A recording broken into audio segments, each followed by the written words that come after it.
L'Agence spatiale européenne a donc désigné les 2 prochains astronautes qui rejoindront la Station spatiale internationale. Et c'est une belle réussite pour la Belgique. Raphaël Liégeois sera le premier Wallon à rejoindre l'ISS, décollage en 2026. Et voici le moment clé de la désignation par le directeur général de l'ESA. C'était fin d'après-midi au Palais des Beaux-Arts de Bruxelles. And I would like to ask the 2 candidates to please come into the picture. Voilà, here they are.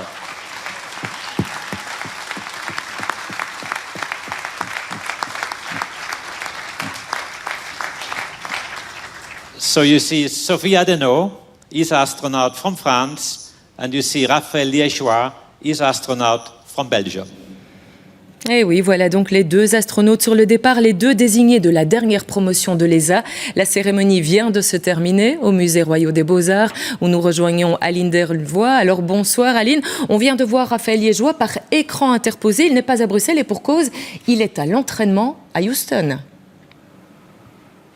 Et oui, effectivement, Nathalie, impossible déjà pour lui de revenir ici à Bruxelles pour fêter ça, tant son programme est déjà chargé, il n'a plus de temps libre, il est à l'entraînement, mais il a déjà, par écran interposé, ici, pu exprimer sa fierté d'avoir été choisi en 2e, donc pour partir pour l'ISS, une fierté pour la Belgique, pour l'Europe, mais aussi pour l'Agence spatiale européenne. On sent clairement, on a pu sentir son émotion à travers cet écran, et puis aussi le fait qu'il réalise petit à petit, car en fait, tout est allé très vite pour lui, entre son départ du centre d'entraînement de l'ESA à Cologne et son arrivée au centre d'entraînement de la NASA à Houston, où il est donc arrivé il y a une dizaine de jours. Mais ce que je vous propose tout de suite, c'est de découvrir sa réaction, ses premières émotions dans ce reportage que nous avons réalisé avant la cérémonie. C'était il y a tout juste un mois. Raphaël Liégeois reçoit son diplôme d'astronaute des mains du directeur général de l'Agence spatiale européenne. Dans le même temps, en coulisses, il apprend qu'il partira en octobre 2026 pour la Station spatiale internationale. On a eu l'annonce il y a quelques semaines et puis en quelques jours on a dû faire nos valises pour venir ici et ça fait une dizaine de jours qu'on est à Houston pour entamer l'entraînement dès maintenant. Pour l'instant, Raphaël Liégeois ne dispose pas encore de beaucoup de détails sur sa mission. Mais il apprend déjà à faire fonctionner la Station spatiale internationale à l'intérieur comme à l'extérieur. Tout prochainement, on va commencer l'entraînement en piscine pour se préparer aux sorties extravéhiculaires. Je ne sais pas si vous voyez le scaphandre qui est là, mais peut-être qu'un jour, il y aura un petit drapeau belge sur le scaphandre qui est sur ma gauche ici. On a commencé aussi à prendre mes mesures pour la combinaison spatiale. Donc, ça a été une mesure sous toutes les coutures. Donc, il ne faut pas que je prenne trop de poids dans les années qui viennent, sinon je ne rentrerai plus dans ma combinaison. Pour ce Namurois, docteur en neurosciences, le rêve se matérialise. Il a 2 ans et demi pour être prêt au décollage. Ce n'est pas si long pour tout apprendre. Ce que moi j'ai trouvé difficile pour l'entraînement de base, c'est la continuité, l'intensité pendant 1 an, donc de tenir la longueur. Et ici, c'est pendant 2 ans et demi, avec une intensité un peu supplémentaire et sans doute une intensité à tenir pendant ces 2 ans qui sera, à mon avis, le défi principal. Au bout du compte, il y aura ceci, un décollage vers l'ISS, et puis après, un jour, qui sait, une mission vers la Lune. Oui, évidemment, je pense qu'on mentirait en disant que la Lune ne nous fait pas rêver, mais oui, d'être ici à la NASA, c'est déjà un rêve, et je dois encore un petit peu me pincer quand je me balade ici entre les bâtiments. Dans 2 ans et demi, Raphaël Liégeois sera le 3e Belge et premier Wallon de l'histoire à admirer la Terre sous cet angle. Oui, et voici justement la réaction d'un autre astronaute belge, Frank De Wijn. Il a assisté à la cérémonie à Bruxelles. Il est responsable du centre de formation de l'ESA. Il a donc suivi Raphaël Liégeois pas à pas et il ne cache pas sa fierté. Je suis très content naturellement d'avoir un autre astronaute belge qui va partir vers la Station spatiale internationale.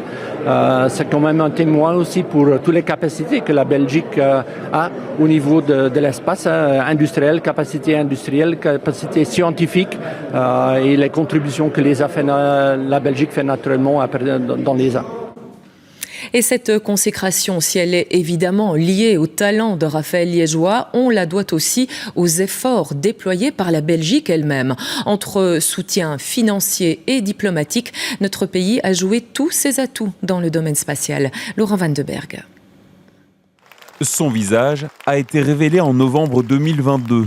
Parmi les 20 000 candidats européens, un Belge tirait son épingle du jeu et allait intégrer la nouvelle classe d'astronautes de l'ESA, l'Agence spatiale européenne. Raphaël Liégeois.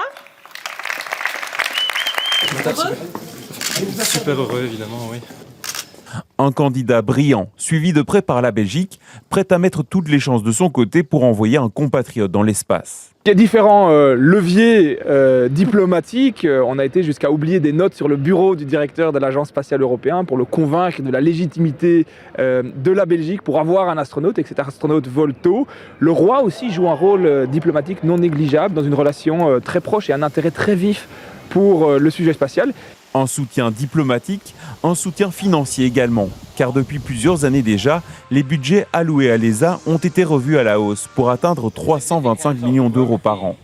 Belgium is a medium-sized country among the ESA member states. We have 22 member states, but a very large one in terms of investments in space. And this is something where Belgium has really strategically made very good decisions because Belgium has very early recognized the importance of space for its citizens and for the economy and the security of its people. On est les 5e contributeurs au budget de l'Agence spatiale européenne, les 2e par habitant. Et sur cette législature, on a augmenté de 30% ces budgets au spatial. Des investissements dans le spatial qui ont donc des retombées directes pour l'industrie.